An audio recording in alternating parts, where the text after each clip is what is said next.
Hello students, welcome to new video. आज हम एक नए कंसेप्ट के बारे में डिस्कस करेंगे जो कि सक्सेशन प्लानिंग है। मीनिंग में definition of succession planning, nature, importance and steps in succession planning. वहीं सेकंड टॉपिक रहेगा कैरियर प्लानिंग के बारे में, मीनिंग विद डिफिनीशन। एंड हम ये भी देखेंगे कि career planning and succession planning में क्या डिफरेंस है। तो चलिए टॉपिक को वन बाय वन डिस्कस करते हैं। Meaning of succession planning. Succession planning is a strategic process where an organization identifies, develops, and prepares future leaders to replace current leaders when they leave, retire, or move to other roles. It ensures continuity, minimize disruption, and retains talent. तो succession planning होता क्या है? यही type का रणनीतिक प्रक्रिया होती है सक्सेशन प्लानिंग। इसमें क्या रहता है कि जो भी ऑर्गेनाइजेशन रहते हैं, संस्थाएं रहती हैं, वो आइडेंटिफाई करते हैं, डेवलप करती हैं, और जो भी करंट एम्प्लॉयज़ हैं, वर्कर्स हैं, उनको फ्यूचर लीडर्स में उनको प्रिपेयर करती हैं, जो कि ये एक रिप्लेसमेंट होता है, जो कि जो भी करंट लीडर हैं उनको रिप्लेस करके जब वो लीव हो जाएं या रिटायर हो जाएं या फिर कई एंड रोल पर चले जाएं, तो एक जो नया लीडर तैयार करने का जिम्मेदारी रहता है, यही होता है सक्सेशन प्लानिंग। ये हमेशा जो है इंश्योर करता है कि हमेशा जो लगातार होना चाहिए। कोई भी अगर एरर्स हैं, फ्रॉड्स हैं, कोई भी नेगेटिव एटीट्यूड है, उनको मिनिमाइज करके और जो भी टैलेंट है उनको रिटेन किया जाए इस ऑर्गेनाइजेशन में, बिजनेस में। तो ये हो गया मीनिंग ऑफ सक्सेशन प्लानिंग। अब डिफिनेशन देख लेते हैं कि definition of succession planning by different authors. पहला है गैरी डेसलर के हिसाब से, सक्सेशन प्लानिंग इन्वॉल्व्स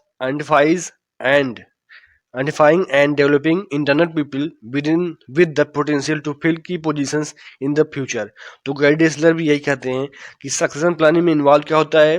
आइडेंटिफाई करना और डेवलप करना। जो आंतरिक जो एम्प्लॉयज वर्कर्स हैं उनको एक क्षमता के साथ, जो भी की पोजीशंस हैं, जो फ्यूचर में उनको की पोजीशन भरना रहता है, तो उनको आइडेंटिफाई करके उनको डेवलप करना, एम्प्लॉयज वर्कर्स को।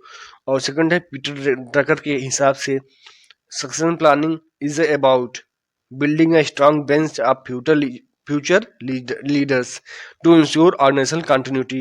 अब ये भी यही बात कहते हैं कि सक्सेशन प्लानिंग वो होता है जो कि स्ट्रांग बेंच, जो आपका जो स्ट्रांग बेंच को बिल्डिंग करना, इस्टेब्लिश करना, जिसके द्वारा जो फ्यूचर लीडर्स हमको फ्यूचर लीडर बनाने में जो कि हम महत्वपूर्ण भूमिका निभाए, फ्यूचर लीडर्स बनाए, जिससे जो ऑर्गेनाइजेशन हो लगातार जो है लगातार एक प्रोसेस चलता रहा है, जो कि नया जो है नए लीडर्स को तैयार करते रहते हैं, करेंगे। तो ये रहता है डिफिनीशन हो गया सक्सेशन प्लानिंग का। इसके बाद देख लेते हैं नेचर क्या होता है। नेचर या फीचर या कैरेक्टरिस्टिक्स ऑफ सक्सेशन प्लानिंग। तो पहला strategic alignment. Succession planning is a forward looking strategy that aligns talent development with organization goals, ensuring leadership continuity and adaptability to future challenges। अब nature, feature, characteristics बात एक ही है।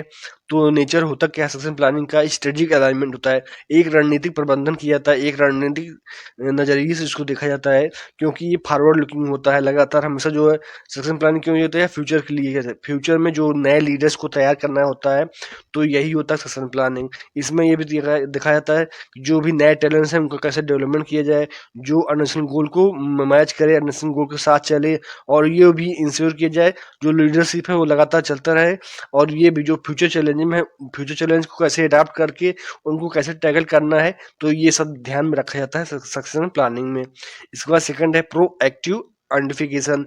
It involve systematically identifying high potential employees for key roles through assessments, performance data and competency mapping rather than reactive hiring. तो ये भी रहता है एक प्रोएक्टिव आइडेंटिफिकेशन, पहले से ही प्रोएक्टिव रहता है, पहले से एक्टिव होना पड़ता है इसमें, जो कि पहचान सके एक नए लीडर्स को, एक जो टैलेंटेड स्किल्स एम्प्लॉयज़ को। इसमें जो है एक सिस्टमेटिक तरीके से आइडेंटिफाई किया जाता है जो भी एम्प्लॉयज़ हैं जो हाई पोटेंशियल के हैं, उनको जो कि एक आप कह सकते हैं उनकी रोल्स के लिए जो महत्वपूर्ण रोल्स रहता है उनको निभाने के लिए असेसमेंट के जरिए किया जाता है, परफॉर्मेंस डेटा के जरिए किया जाता है, और कि कंपटीशन मैपिंग के द्वारा किया जाता है। उनके बीच जो है क्विज़ सर्वे किया जाता है, जो कि हायरिंग न कर कर उनके अंदर ही जो कंपनी की ऑर्गेनाइजेशन के अंदर जो भी बिजनेस के अंदर एम्प्लॉयज एंड वर्कर्स को उनको आइडेंटिफाई कर कर उनकी पोटेंशियल स्किल्स को आइडेंटिफाई कर कर उनको जो है फ्यूचर लीडर्स के लिए तैयार किया जाता है। इसके बाद थर्ड क्या है, talent pipeline development focuses on building A robust internal talent pool by providing targeted training, mentoring and stretch assignments to groom successor over times।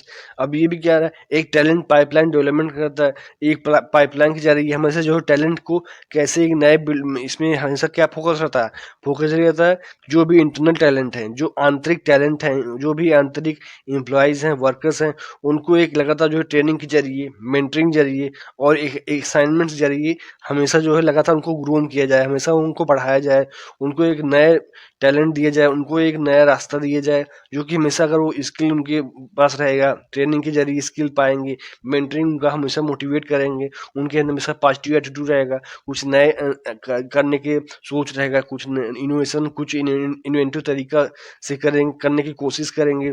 तो ये सब बातें रहती हैं जो कि एक डेवलपमेंट के जरिए हो सकता है। फोर्थ है risk mitigation, addresses uncertainties like retirements or sudden departures by creating contingency plans, minimizing disruptions to operations and maintaining institutional knowledge. तो ये भी कहता है रिस्क को कैसे मिटिगेट किया जाए, ये भी नेचर रहता है सक्सेशन प्लानिंग का। तो इसमें जो भी अगर जैसे मान लीजिए कोई अनिश्चितता है, क्योंकि बिजनेस में हमेशा रहता है, जैसे रिटायरमेंट हो गया, सडन डिपार्चर हो गया किसी भी एम्प्लॉयज का, वर्कर्स का, तो ये कैसे जो भी इरर्स फ्रॉड होने वाले हैं उनको कोई भी अनिश्चितता फैलने वाली है, कोई भी गड़बड़ी होने से पहले उनको कैसे मिनिमाइज कर किया जाए। और इसके इसीलिए ये सक्सेशन प्लानिंग किया जाता है कि फ्यूचर लीडर्स को तैयार किया जाता है, जो आने वाले की रोल्स हैं उनको कैसे निभाया जाए, जो मेन रोल्स हैं उनको कैसे परफॉर्म करने के लिए फ्यूचर लीडर्स को तैयार किया जाता है। फिफ्थ है inclusive and diverse, emphasizes diversity, equity, and inclusion in selecting and developing candidates, fostering a broad range of perspectives for innovative leadership। अब ये भी क्या गया है, इंक्लूसिव और डाइवर्स कहा जाता है, हमेशा जो है इसमें डाइवर्सिटी बात की जाती है, इक्विटी बात की जाती है और इंक्लूजन की बात की जाती है, लगातार जो है एक दूसरे से जो हमेशा कोऑर्डिनेशन करके बात किया जाता है, जिसमें कैंडिडेट को सिलेक्टिंग डेवलपमेंट में काम किया जाता है। और एक जो है ब्रॉड रेंज ऑफ प्रॉस्पेक्टिव जो है ब्रॉड रेंज का नजरिया होता है, कई टाइप के उनके स्किल्स देखे जाते हैं, उनके पोटेंशियल देखे जाते हैं, तब जाके उनको सिलेक्ट किया जाता है विथ पोटेंशियल स्किल के साथ, उनके अंदर पोटेंशियल करने की क्षमता हो, उनके अंदर इनोवेटिव तरीका हो, उनके अंदर नए नए स्किल्स हो, इसलिए उनको सिलेक्ट कर कर एक इनोवेटिव लीडरशिप तैयार करने की कोशिश करता है ऑर्गेनाइजेशन, जिससे जो आने वाले फ्यूचर्स में, आने वाले समय में जो भी की रोल्स हैं उनको कैसे फुलफिल कर कर जो कि वो अपने कंधे पर जो कि जिम्मेदारी लेकर अच्छे काम कर पाए ऑर्गेनाइजेशन के लिए। इसके बाद सिक्स्थ है कंटिन्यूअस इवोल्यूशन, इसका मतलब requires ongoing review and adjustment based on changing business needs, employee feedback and performance outcomes to ensure relevance and effectiveness। अब इसके बाद सब कुछ हो जाता है तो कंटिन्यूअस इवोल्यूशन होता है, हमेशा जो लगातार ये जांचा जाता है, परखा जाता है, हमेशा जो ऑनगोइंग रिव्यू चलता है, और जो भी अगर चेंज करने की ज़रूरत है उसके हिसाब से बिजनेस नीड्स अगर कुछ ज़रूरतें पड़ जाती है, बिजनेस में कुछ ज़रूरतें पड़ जाती है, उसके हिसाब से चेंज किया जाता है, एम्प्लॉय का फीडबैक लेकर किया जाता है। और जो भी परफॉर्मेंस आते हैं, चाहे वो बुरा आता है चाहे अच्छा आता है, कोई भी अगर बैड या गुड परफॉर्मेंस रहता है, उनको कैसे दिमाग में रखकर कोई भी अगर इम्प्रूवमेंट के चांसेस है वहाँ इम्प्रूव किया जाता है, जिससे एक रेलिवेंट तरीके से, एक प्रभावशाली तरीके से काम हो और ऑर्गेनाइजेशन लगातार जो है बढ़ोतरी करते रहेंगे विथ न्यू फ्यूचर लीडर्स तैयार करके किया जाता है। सो ये हो गया नेचर्स ऑफ सक्सेशन प्लानिंग। इसके बाद हम नए चलेंगे नए टॉपिक पर, जो कि इम्पोर्टेंस कह सकते हैं, नीड का कह सकते हैं आप, तो इसका क्या रहता है, ऑब्जेक्टिव भी आप कह सकते हैं, तो एक आप कह सकते हैं कि इसका क्या ज़रूरत है, क्या महत्व है सक्सेशन प्लानिंग का। पहला है ensures leadership continuity, succession planning minimizes disruptions from unexpected departures, retirements or promotions by having ready replacements, maintaining smooth operations and decision making। अब ये भी जाता है इंश्योर करना, एक जो है पहले से कंफर्म करना कि लीडरशिप कंटिन्यूटी रहेगी, जो लीडरशिप लीडरशिप जो नए हैं प्रेजेंट में, उनको कैसे फ्यूचर में कौन रिप्लेस करेगा। तो इसके लिए मिनिमाइज किया जाता है कोई भी मान लीजिए आप कर सकते हैं डिसरप्शन, कोई भी रिस्क या इरर्स आप कर सकते हैं, उसको कैसे मिनिमाइज किया जाता है, क्योंकि अनएक्सपेक्टेड डिपार्चर हो सकता है, कभी भी कोई भी कहीं जा सकता है, कोई रिटायर हो सकता है, कोई प्रमोशन पा के नए पोस्ट पे जा सकता है। तो कैसे आपको हमेशा जो है रिप्लेसमेंट के लिए रेडी पड़ना होना पड़ता है, जिसके द्वारा आप स्मूथ ऑपरेशन कर पाएँ, स्मूथ डिसीजन मेकिंग ले पाएँ। इसलिए लीडरशिप हमेशा कंटिन्यूटी चलती रहती है। इसमें नए फ्यूचर लीडर्स हमेशा तैयार किए जाते हैं, जिससे आने वाले समय में कोई भी अगर कोई भी अनिश्चितता अनसर्टेनिटी बैठती है, कोई भी ऐसा कुछ होता है, मौका होता है, तो वहाँ पर की रोल्स भरने के लिए नए आपके पास फ्यूचर लीडर्स तैयार हों। सेकंड है preserves institutional knowledge. It facilitates the transfer of critical expertise, experiences, and organizational insights to success, reducing knowledge gaps and sustaining long term performance. अब ये भी कहा गया है प्रिजर्व करना, जो सुरक्षित रखना इंस्टीट्यूशनल नॉलेज को, जो आपके पास स्किल्स एम्प्लॉयज़ हैं, जो भी आपके पास टैलेंटेड पोटेंशियल एम्प्लॉयज़ हैं, उनके पास बहुत अच्छी बुद्धिमत्ता है, उनके पास अच्छी अच्छी नॉलेज हैं, स्किल्स हैं, तो उनको आप कैसे ट्रांसफ़र करने से रोक पाएँ, उनको दूसरे आपके कंपटीटर बिजनेस के पास जाने से रोक पाएँ। तो उनके लिए आप कर सकते हैं कि कैसे उनको हमेशा जो है अपने पास प्रिजर्व रख के रखना पड़ता है, जिसको आपके जो भी ऑर्गेनाइजेशन में कैसे काम आ सके।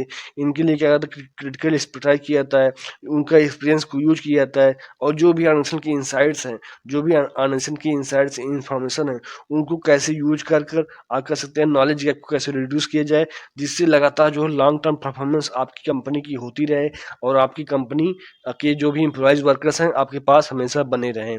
थर्ड है boost employee engagement and retention by identifying developing high potentials. It signals investment in career growth, increasing motivation, loyalty and reducing turnover among top talent.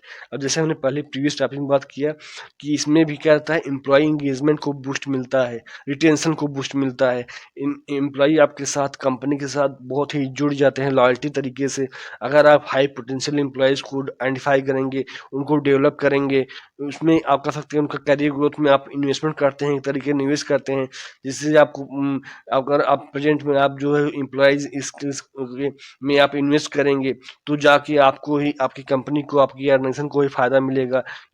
इसके बाद उनके अंदर मोटिवेशन बढ़ेगा, आपकी कंपनी के प्रति उनकी लॉयल्टी बढ़ेगी, और इससे क्या होगा, जो भी टर्नओवर है टॉप टैलेंट में उसमें रिड्यूस होगा, क्योंकि आपके पास ही जो भी स्किल्स एम्प्लॉयज़ हैं, जो भी पोटेंशियल्स हाई पोटेंशियल एम्प्लॉयज़ रहेंगे, वर्कर्स रहेंगे, वो आपके साथ हमेशा बने रहेंगे।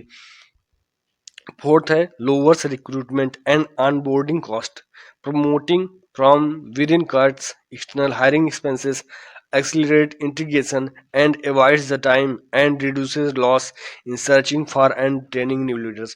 अब ये भी रहता है कि एक और इम्पोर्टेंस रहता है सक्सेशन प्लानिंग का, कि जो भी रिक्रूटमेंट की आपका रिक्रूटमेंट की चांस बनता है या फिर ऑनबोर्डिंग कास्ट कम हो जाता है, क्योंकि आप जो है नए नए लीडर्स आप तैयार करते हैं, इस प्रोसेस में लगातार नए लीडर्स तैयार किए जाते हैं, जो भी हाई स्किल्स एम्प्लॉयज़ हैं, वर्कर्स हैं। तो ये भी रहता है कि जो भी हायरिंग एक्सपेंस रहता है वो कम हो जाता है, इंटीग्रेशन का खर्च कम हो जाता है, और ये टाइम भी आपके पास बचता है, क्योंकि जो भी रिसोर्सेज लगने वाले हैं नए एम्प्लॉयज़ को सर्च करने में, ट्रेनिंग देने में न्यू लीडर्स को, तो वो सब जो है टाइम और मनी सब बच जाता है, और आपका जो है ये कह सकते हैं रिसोर्स भी वेस्ट नहीं होता है। फिफ्थ है इनहेंस ऑर्गेनाइजेशनल रेजिलियंस। इसका मतलब prepares the company for uncertainties like economic shifts और crisis, fostering adaptability through a robust talent pipeline। अब ये भी रहता है कि ऑर्गेनाइजेशन रेजिलियंस को कैसे इनहेंस कर पाएँ, कैसे इम्प्रूव कर पाएँ। तो अगर आपके पास जो भी टैलेंट एम्प्लॉयज़ हैं, स्किल्स हैं, उनको हमेशा लोग ट्रेनिंग दे रहा है, ट्रेनिंग दिया जा रहा है कंपनी में, हमेशा उनको मोटिवेट किया जा रहा है, उनके जो पोटेंशियल को जाँच कर उसी हिसाब से इंगेजमेंट किया जा रहा है, तो आप कंपनी को हमेशा प्रिपेयर करेंगे। कंपनी का मतलब employees and workers of the company. The company prepares the employees workers for company for uncertainties. अगर इकोनॉमिक इकोनॉमिक शिफ्ट हो रहा है, कोई क्राइसिस आने वाला है, तो कैसे उस मसले को कैसे हल कर पाए, उनमें कैसे ढल ढल जाएं, कैसे अडाप्ट करके, और अडाप्ट करके अगर आपके पास स्किल्स एम्प्लॉयज हैं, स्किल्स वर्क हैं, उनको अडाप्ट करके उसमें जो उनसे पार पा जाएंगे और प्रॉब्लम को सॉल्व भी कर देंगे। सिक्स्थ है alliance with strategic objectives. It supports business goals by growing leaders who expresses the organization's vision, driving innovation, competitiveness and sustainable growth। अब ये भी कहा गया है कि कैसे जो स्ट्रेटेजिक ऑब्जेक्टिव्स है, जो रणनीतिक गोल है, जो रणनीतिक आपका मिशन है, उनको कैसे साथ में लेकर काम करना पड़ता है। इसमें ये भी रहता है जब आपको हमेशा जो है लगातार एक कंटिन्यूटी चलता रहता है, लीडरशिप तैयार करना, इसमें मेन मुख्य उद्देश्य आपका यही रहता है कि कैसे लीडरशिप को तैयार किया जाए। तो इसमें ये भी रहता है कि बिजनेस गोल को कैसे सपोर्ट कर कर जैसे आप लीडर्स को तैयार कर रहे हैं, और जो उनके अंदर एक ऑर्गेनाइजेशन को विजन है, इनोवेटिव जरिए के तैयार किया जाए, एक प्रतिस्पर्धा रहती है, कंपटीशन रहता है कि कौन एम्प्लॉयज हमसे बेटर कर रहा है, तो हमारे पास क्यों इसकी जिसके पास जो स्किल है वो हमको भी सीखना चाहिए। तो एक जो कंपटीशन बढ़ता रहता है एम्प्लॉयज के बीच में, और हमेशा जो है सस्टेनेबल ग्रोथ रहता है, प्रेजेंट के साथ फ्यूचर लीडर्स को तैयार किया जाता है। तो ये सब रहता है जो कि आप कह सकते हैं कि इम्पोर्टेंस या नीड ऑफ सक्सेशन प्लानिंग में आता है। आई होप आपको ये समझ में आया होगा। इसके बाद चलते हैं एक नए टॉपिक पर, जो कि बात करेंगे कि स्टेप्स या प्रोसेस, आप कह सकते हैं कि स्टेप्स या प्रोसेस इन सक्सेशन प्लानिंग क्या होता है। तो वन बाय वन डिस्कस कर लेते हैं। पहला है identify critical roles, begin by pinpointing key positions essential for organizational success using tools like organizational charts and risk assessments to prioritize based on impact and vulnerability to vacancies। अब ये भी रहता है कि पहला स्टेप तो यही है सक्सेशन प्लानिंग का कि क्रिटिकल रोल्स को कैसे आइडेंटिफाई कर पाएं।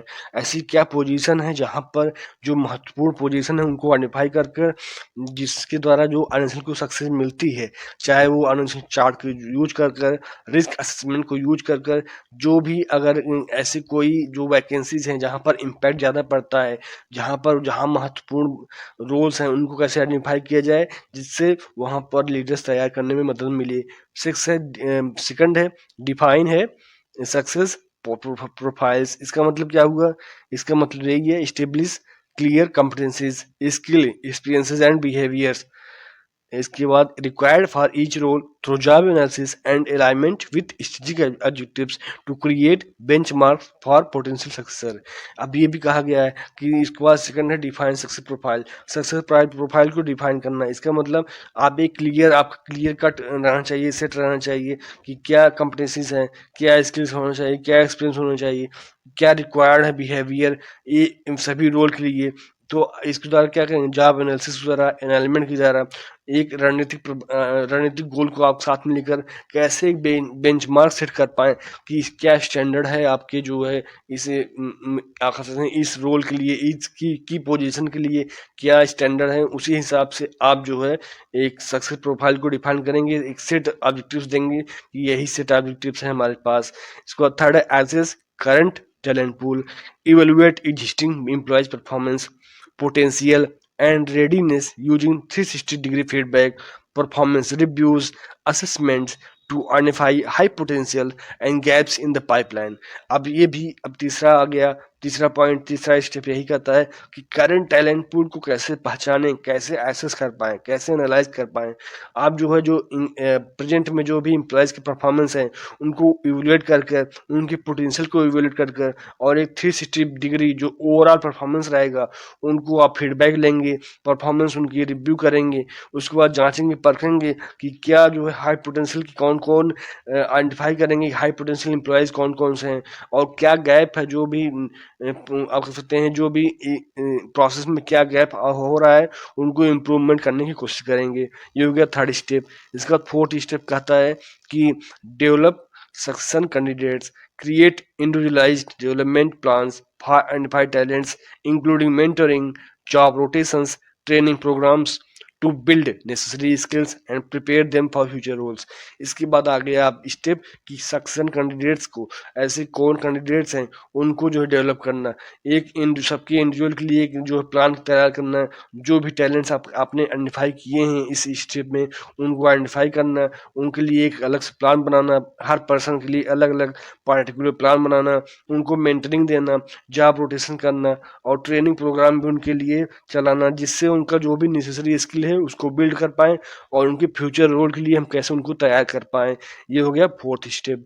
फिफ्थ स्टेप यही कहता है implement transition strategies, establish mechanism for smooth handovers such as interim assignments and contingency plans while communicating the process transparently to reduce uncertainty। इसका मतलब कि ये जो भी ट्रांजिशन स्ट्रेटजीज है उनको इम्प्लीमेंट करना। अब आ गई इम्प्लीमेंट की बारी कि कैसे आप स्मूथ हैंडओवर्स के साथ एक जो है आसानी तरीके को यूज कर कर आप जो है इनको इम्प्लीमेंट करें, इंटरिम असाइनमेंट्स दें और एक कंटिजेंसी प्लान, एक जो है लगातार प्लानिंग के तहत, एक प्लान के तहत आप एक काम करेंगे जिससे जो भी कम्युनिकेशन है वो जो प्रोसेस जो है ट्रांसपेरेंट, जो भी एक ट्रांसपेरेंट एक पारदर्शिता होना चाहिए, कोई भी ऊपर नीचे ना हो, एक ट्रांसपेरेंट जरिए ट्रांसपेरेंट प्रोसेस के साथ आप कम्युनिकेट करेंगे जिससे जो भी अनसर्टेनिटी है उनको कैसे आप रिड्यूस कर सकें। सिक्स्थ है मॉनिटर इवेलुएट एंड रिफाइंड। अब लास्ट स्टेप यही कहता है कि regularly review the succession plans effectiveness through matrix like retention rates, promotion success, and feedback loops, adjusting as needed to adapt to unnecessary changes।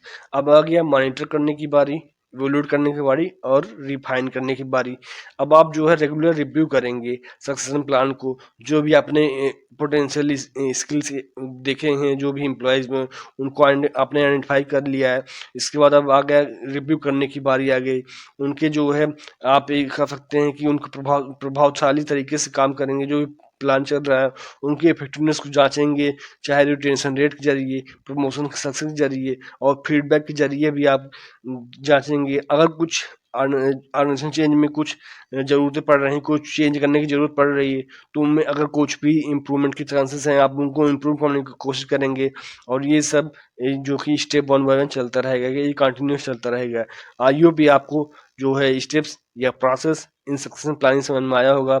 इसके बाद अब कुछ नई बातें होती हैं कि अब इसके बाद हम करेंगे कि मीनिंग ऑफ करियर प्लानिंग। अब तो सक्सेशन प्लानिंग हो गया, और इसके बाद करियर प्लानिंग भी है, देख लेते हैं। सक्सेशन प्लानिंग जो है आप कह सकते हैं कि एक जो है शॉर्ट टर्म रहता है, वहीं करियर प्लानिंग क्या रहता है, करियर प्लानिंग जो है पूरा करियर गोल्स के लिए किया जाता है।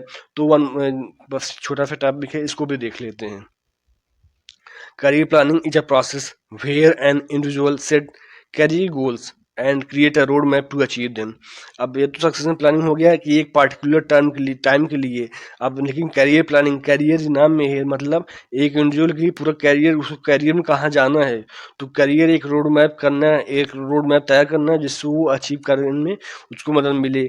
इसमें इन्वॉल्व क्या होता है, it involves self assessment of skills and interest, setting short term and long term goals, identify opportunities and challenges, and इसके बाद क्या है, creating a plan to develop skills and gain experiences.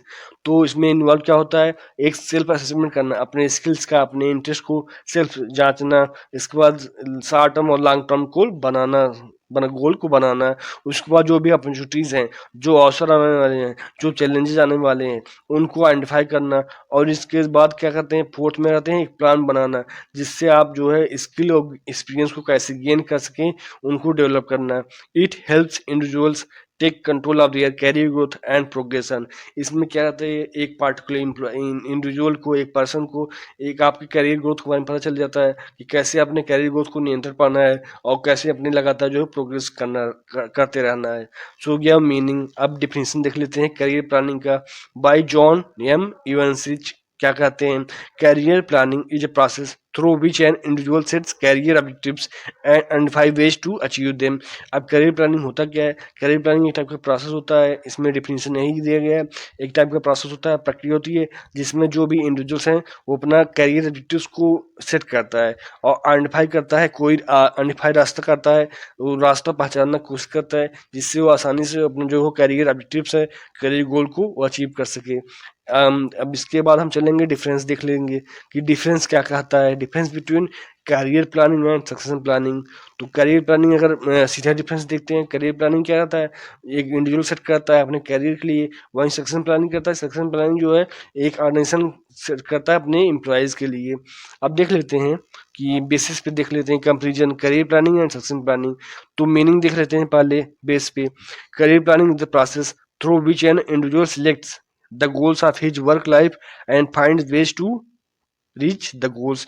अब करियर प्लानिंग जैसे हमने meaning बात की है, डिफिनेशन बात की है कि एक इंडिविजुअल सेलेक्ट करता है अपना गोल, अपने पूरे लाइफ का करियर प्लान सेट करता है और ये भी रास्ता भी देखता है कि कैसे वो अपने गोल तक पहुंच सके। इसके बाद सेकंड है सक्सेशन प्लानिंग। क्या कहता है, succession planning is a process which tends to spot and develop the employees that can occupy the key position in the organization when they become vacant।